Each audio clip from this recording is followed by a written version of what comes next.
As of today, April 11th, Venus is now in Gemini, and this will come with a lot of relationship changes going from like Venus in Taurus straight to Venus in Gemini with the Sun in Aries. So we're going to get into what exactly Venus in Gemini means, what to expect in the world during this transit, and we have a little guest here. Let me see if she wants to come out. Hello, baby. Her name is Baphomet. She is not a Gemini or Gemini Venus. She has Mars in Gemini. She is a Capricorn Sun, Sagittarius Moon, and I believe a fire rising because this bitch does not calm down.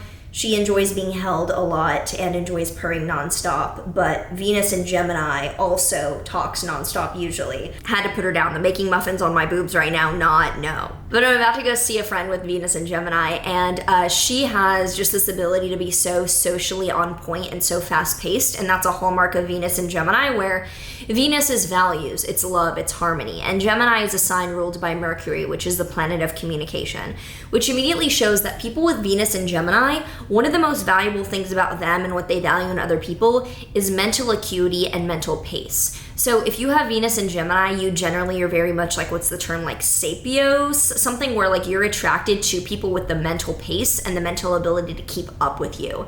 And you tend to be very intellectually savvy, like well-read, watch a lot of films, all those kinds of things. Venus in Gemini tends to be the master at that. Now, with that amount of intellectual kind of like movement and pace, you do tend to have a more open love style, and maybe not necessarily in a way where it's like you are always polyamorous or always in a like non-monogamous relationship, but often you do energetically share with, like for you, sharing is very much a cool learning experience. It isn't necessarily this deep soul immersion, do death till death to us part kind of thing. Like it's definitely not like Venus and Scorpio, where it's very much like you are tied, soul tethered together, any person that you're with in a relationship generally. It's much more like live, laugh, love for the experience, the plot, so to speak.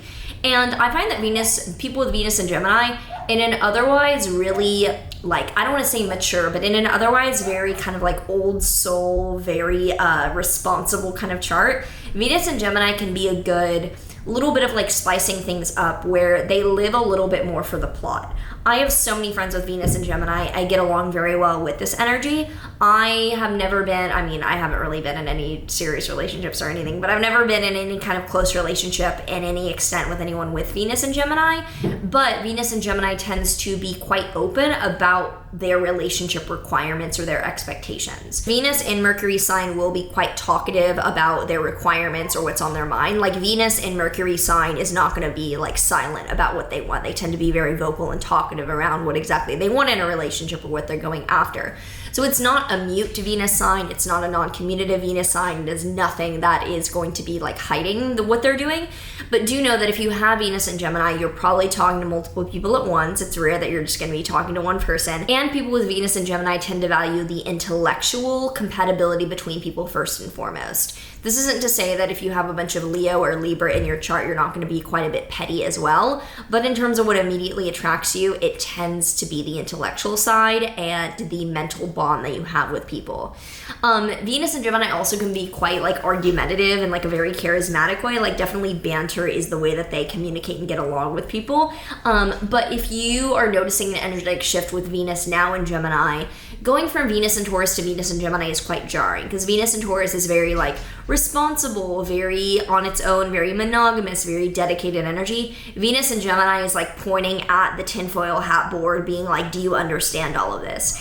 It's quite a bit more extroverted and a bit more engaging. So if you do feel like people are out and about and doing a lot more, it is quite more like, it's not stay at home and like cook with your partner thing. It's like, let's go out during the day and let's hang out with people energy. So it's quite a bit more like bubbly, quite a bit more bouncy. And I feel like with Venus and Gemini and the Sun in Aries, it's going to be much more apparent like what the energetic tone is of being more extroverted, being more out and about and not asking people for permission. So it's going from like more homebody energy with Venus and Taurus into more like go, go, go, let's get it done energy, which as like a more extroverted person myself, I'm like, thank God, because like friends canceling me because they want to stay home. I'm like, fuck that. Like, let's like, no, like come out, please.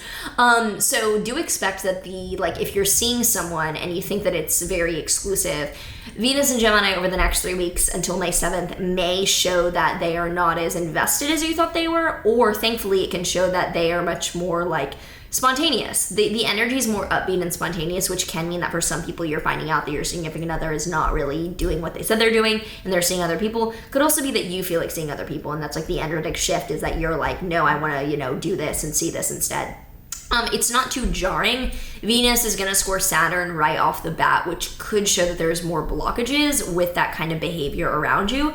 But Venus is not going to score Neptune until like closer into May, which is much more. Are you messing with? Okay, well, it seems my pants are getting eaten right now, of course, as always. With a kitten around, everything is eaten that is dangling off of anything, which is fine. But that's a good metaphor. Like, the playful energy is definitely abounding.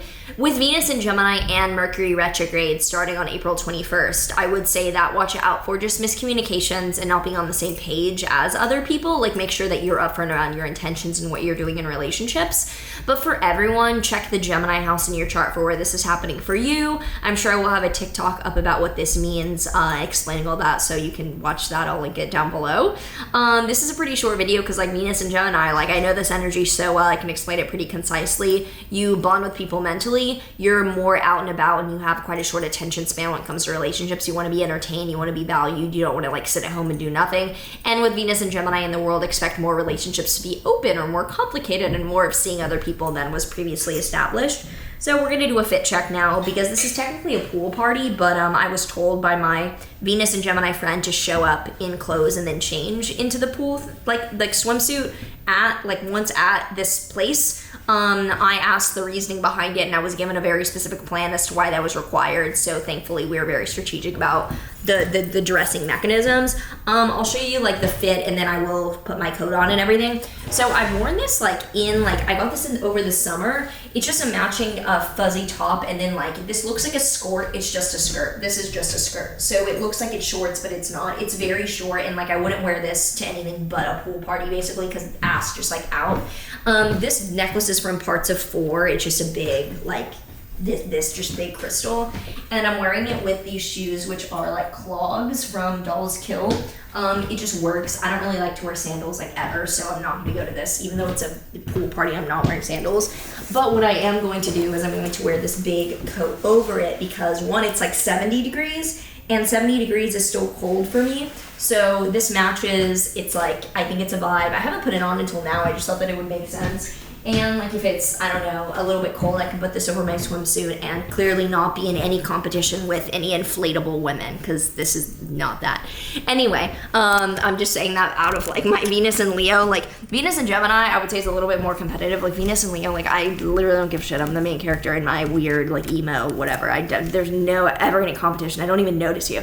So yeah, I hope that you enjoy Venus and Gemini.